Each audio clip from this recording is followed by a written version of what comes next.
मैं तो केजरीवाल जी से एक बार पूछना चाहती हूँ, राशन कार्ड कहाँ है? राशन कार्ड आप इतनी चीजें फ्री के प्रलोभन आज दे रहे हैं, लोग जो उनका पहला हक है, गरीब जनता का हक है राशन कार्ड से राशन लेना, आपने राशन कार्ड खत्म कर दिए, राशन की दुकानों पे ताला लगा दिया, पेंशन बंद कर दी। जो लोगों का हक था, गवर्नमेंट जो टैक्स से गरीबों को पेंशन मिलती थी, विधवा बहनों को पेंशन मिलती थी, 2-2 हजार रुपए, विधवा बहनों की बेटी की शादी के 25,000 रुपए मिलते थे, आपने आज तक 12 साल हो गए उस योजना को बंद कर दिया। आज आप इतने बड़े झूठे, इतने स्वार्थी हो गए, लोगों से राजनीति के अंदर अपने आप को आगे लाने के लिए, दोबारा से चुनाव जीतने के लिए लोगों के विश्वास नहीं कर रहे। शर्म आनी चाहिए केजरीवाल जी, शर्म आनी चाहिए आपको। किस चीज की गारंटी दे रहे हैं? झूठ एक बार चलता है, 2 बार चलता है, 10 साल से झूठ की राजनीति चला रहे हैं, तो अब झूठ का पलड़ा भारी हो चुका है, घड़ा भर चुका है। पंजाब से अगर देखा जाए तो पंजाब में इलेक्शन खत्म हो चुका, पंजाब में इन्होंने महिलाओं को इतना बेवकूफ़ बनाया कि चुनाव से पहले कि आपको 1,000 रुपये मिलेंगे, 2,000 रुपये मिलेंगे, और आज 3 साल होने जा रहे हैं, उनको वो चुनाव भी खत्म हो गया, उसको आज तक किसी एक महिला को 2-3 हजार तो बहुत दूर की बात है, 500 का नोट भी नहीं मिला जी। नमस्कार, आप देख रहे हैं द डिजिटल रिपोर्टर, मैं हूं आपके साथ अर्जुन खजूरिया। दिल्ली में चुनाव की सुगबुगाहट काफी तेज हो चुकी है और इसी बीच आपको बता दें कि आम आदमी पार्टी की जो सरकार है दिल्ली में, या फिर कहा जाए जो अरविंद केजरीवाल जो सुपर सीएम बनकर के जो सरकार चला रहे हैं, कहीं ना कहीं इस बार फिर से एक बड़ा शिगुफा उन्होंने दिया है कि हम महिलाओं को जो है, महिलाओं के लिए हमने 1,000 रुपए की योजना लागू कर दी है, फिर से सरकार बन जाएगी, 2,100 रुपए दे देंगे। आइए सीधे बात करेंगे इस पे। कट टू कट हमारे साथ इस समय मौजूद हैं पूर्व निगम पार्षद मॉडल टाउन से सीमा गुप्ता जी, आपका स्वागत है हमारे चैनल पर।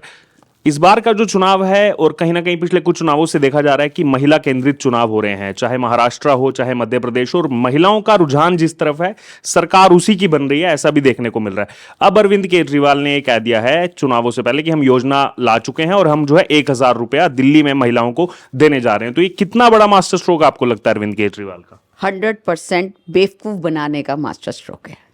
आप एक बार बताइए, अभी पंजाब से अगर देखा जाए तो पंजाब में इलेक्शन खत्म हो चुका, पंजाब में इन्होंने महिलाओं को इतना बेवकूफ़ बनाया कि चुनाव से पहले कि आपको 1,000 रुपये मिलेंगे, 2,000 रुपये मिलेंगे, और आज 3 साल होने जा रहे हैं, उनको वो चुनाव भी खत्म हो गया, उसको आज तक किसी एक महिला को 2-3 हजार तो बहुत दूर की बात है, 500 का नोट भी नहीं मिला जी। तो अब वही खेल ये यहाँ पर दिल्ली में मचाना चाह रहे हैं।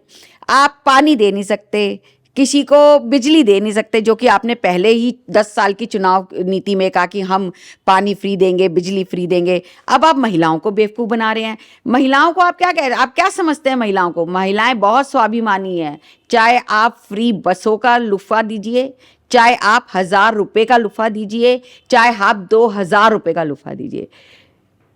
केजरीवाल जी, अब की बार आप गद्दी से तो पहले ही उतर चुके, समय से पहले ही उतर चुके, जेल की हवा भी खा के आ चुके, और अभी दोबारा जाने की आपकी तैयारी है। आपकी जो इस समय मुख्यमंत्री आतिशी जी बैठी हैं, एक महिला हैं, महिला होने के बाद भी मंचों से कहती हैं कि असत्य की जीत होगी, अधर्म का राज होगा। तो आप कौन सी महिला के साथ बैठ के राजनीति करना चाह रहे हैं? आप महिलाएं इतनी बेवकूफ नहीं है। गद्दी से उतरने की तैयारी कीजिए और दिल्ली से भागने की तैयारी कीजिए। इसके अलावा अगर बात की जाए तो ये कहा गया उनकी तरफ से कि इस बार हमको चुनाव जितवा दीजिए, चुनाव में जीतने के बाद दिल्ली में जब सरकार बनेगी तो उसके बाद हम 1,000 रुपए से बढ़ाकर 2,100 रुपया जो है दिल्ली की महिलाओं को देने का काम करेंगे। 1,000 रुपए अभी तो दिए नहीं जा रहे जी। चुनाव के बाद आपके पास बिजली के पैसे जो आपने फ्री पहले लुफा भेजा था, उनके टाटा सेक्टर कंपनी को आपने पैसा नहीं दे पा रहे बिजली के। आप 1,000 रुपए कहां से देंगे महिलाओं को? चुनाव के बाद भी 2,000 का जो लुफा फेंका है, ये तो वो वाली बात हो गई जी। आपने तो वो हुंडी रखवा दी कि जी देखो मेरी गद्दी की हुंडी है, अभी मैं 1,000 कह रहा हूं, मुझे जितवा दो तो ये हुंडी निकल कर आएगी, उसमें से मैं आपको दोबारा ब्याज समेत 2,000 रुपए दूंगा। तो आजकल इतनी बेवकूफ़ी तो कोई भी नहीं चलाता जी। आपने तो ऑटो वालों को भी कहा था कि हम रंगदारी खत्म कर देंगे, दलाली खत्म कर देंगे, आपको ये देंगे, आपने तो उनका रोजगार तक छीन लिया। वहीं 200 रुपये जो पहले दलाली होती थी, आज 1,000 रुपये दलाली है। तो दलाली तो आप क्या खत्म करो, आपने तो अपनी भी दलाली जोड़ ली साथ में। तो अब दिल्ली की जनता, सबसे ज्यादा दिल्ली की महिलाएं बेवकूफ नहीं बनेंगी। उनको अपने बच्चों के लिए नौकरियां चाहिए, उनको अपने बच्चों के लिए अच्छी शिक्षा चाहिए, उनको अपने पानी चाहिए, टूटी हुई सड़कें नहीं चाहिए, साफ सुथरी सड़कें चाहिए, पानी बहता नहीं चाहिए। उनको अपने बच्चों के लिए, अपने लिए, अपने पूरे परिवार के लिए खूब सुंदर वातावरण चाहिए, जिससे कि वे अपने जीवन को सुंदर तरीके से चला सके। उन्हें फ्री की राजनीति में पसंद नहीं है, उनको स्वाभिमान से जीने का पसंद है। अभी आपने ऑटो वालों का जिक्र किया और दिल्ली चुनाव की अगर खास तौर पर मैं बात करूं, 2013 चुनाव हो, 2015 चुनाव बहुत ज्यादा ऑटो वालों पर निर्भर रहा, एक माहौल ऑटो वालों ने बनाया। और हमने भी ऑटो वालों से जाकर के सर्वे किया, हालांकि वो तो इतने खुश नहीं है सरकार से, लेकिन अभी चुनाव से ठीक पहले अरविंद केजरीवाल उनको भी 5 गारंटियां दे रहे हैं कि इस बार हमारी सरकार बनाओ तो आपको साल में 2 बार जो है 25-2500 रुपये आपको दे देंगे हम अपनी ड्रेस के लिए, फिर 1 लाख रुपया बेटी की शादी के लिए, बच्चों की कोचिंग के लिए। तमाम 5 गारंटियां जो है केजरीवाल अब ऑटो वालों को भी दे रहे हैं। किस चीज की गारंटी दे रहे हैं? झूठ एक बार चलता है, 2 बार चलता है, 10 साल से झूठ की राजनीति चला रहे हैं। तो अब झूठ का पलड़ा भारी हो चुका है, घड़ा भर चुका है। घड़ा जब भर जाता है तो भगवान कृष्ण कहता है कि अब तेरे संहार के लिए मैं खुद आऊंगा। अधर्म बहुत ज्यादा बढ़ चुका है, तो कुछ भी प्रलोभन काम नहीं आने वाले। मैं पूरे दिल्ली वासियों की तरफ से और उससे भी पहले मॉडल टाउन वासियों की तरफ से ये माननीय केजरीवाल जी को ये बता देना चाहती हूँ कि रावण के अभी झूठ और असत्य ज़्यादा दिन चल नहीं पाया था, जबकि उसको तो अमर होने का वरदान था। तो आपको तो अमर होने का भी वरदान नहीं है, तो आप जाने की तैयारी कीजिए। जी, अभी हम जहां पर बैठे हुए हैं मॉडल टाउन में, यहां से थोड़ी ही दूरी पर अरविंद केजरीवाल का जो पुराना निवास था, जहां पर आजकल आतिशी मार्लेना रह रही है, मुख्यमंत्री निवास जिसको हम कहते हैं, जिसको आजकल लोग शीश महल एक जो है वो टर्म कॉइन कर रहे हैं।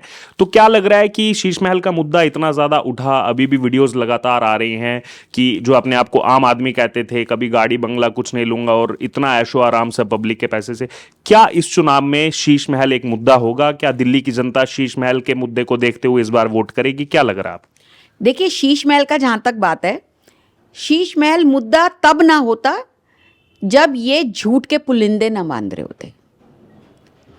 कोई भी सरकार आती है, कोई सरकार जाती है, सब काम होते हैं, घर भी बनते हैं, लोग गाड़ी भी लेते हैं, सिक्योरिटी भी लेते हैं। लेकिन अगर आप पहले ही पुलिंदे बांधें कि मैं ये नहीं करूंगा, मैं वो नहीं करूंगा, और उसके बाद आप वही सब करें, तो लोग आप पर विश्वास कम करने लगते हैं।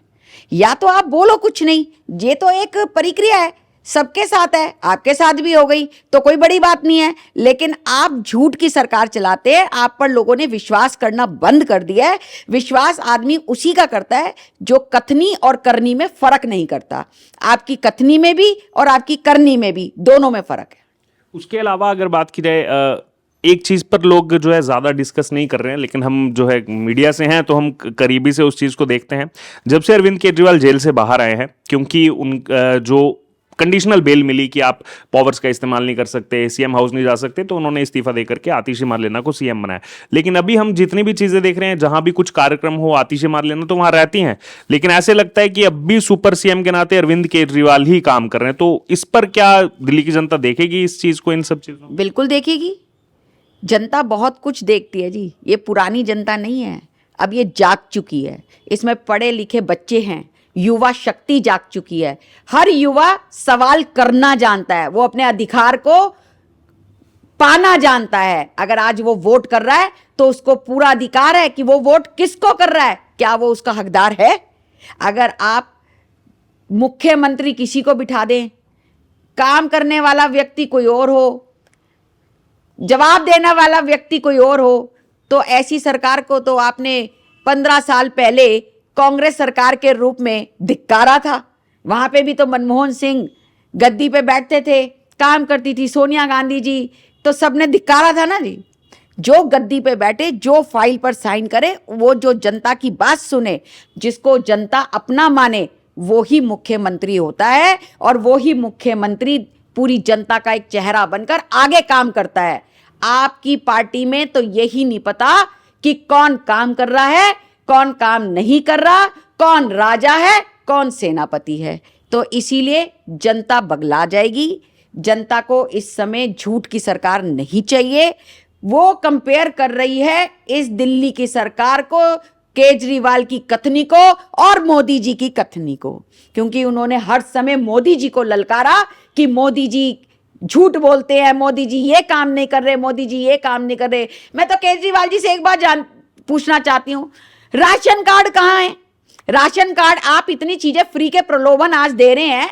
लोग जो उनका पहला हक है, गरीब जनता का हक है राशन कार्ड से राशन लेना, आपने राशन कार्ड खत्म कर दिए, राशन की दुकानों पे ताला लगा दिया, पेंशन बंद कर दी। जो लोगों का हक था, गवर्नमेंट जो टैक्स से गरीबों को पेंशन मिलती थी, विधवा बहनों को पेंशन मिलती थी, 2-2 हजार रुपए, विधवा बहनों की बेटी की शादी के 25,000 रुपए मिलते थे।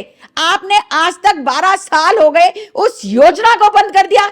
आज आप इतने बड़े झूठे, इतने स्वार्थी हो गए, लोगों से राजनीति के अंदर अपने आप को आगे लाने के लिए, दोबारा से चुनाव जीतने के लिए लोगों के विश्वास नहीं कर रहे। शर्म आनी चाहिए केजरीवाल जी, शर्म आनी चाहिए आपको। जी, एक आखिरी सवाल मेरा ये रहेगा, बीजेपी तो हालांकि अभी बहुत बाद में पत्ते अपने खोलेगी, कांग्रेस ने कुछ कैंडिडेट्स डिक्लेयर किए हैं और केजरीवाल का नाम अंतिम और चौथी लिस्ट में आया है। नई दिल्ली से वो चुनाव लड़ने जा रहे हैं, उनके सामने है शीला दीक्षित के बेटे संदीप दीक्षित। तो क्या लग रहा है, जो वो शीला दीक्षित के लिए कहा करते थे और खुद भी वही सब चीजें कर रहे हैं अरविंद केजरीवाल, तो ये चुनाव कितना मजेदार जो है उस नई दिल्ली सीट पर जो है होने वाला है? बहुत मजेदार होने वाला है। मतलब जनता ना कलाकारों के बीच में अपना रंग खेलेगी।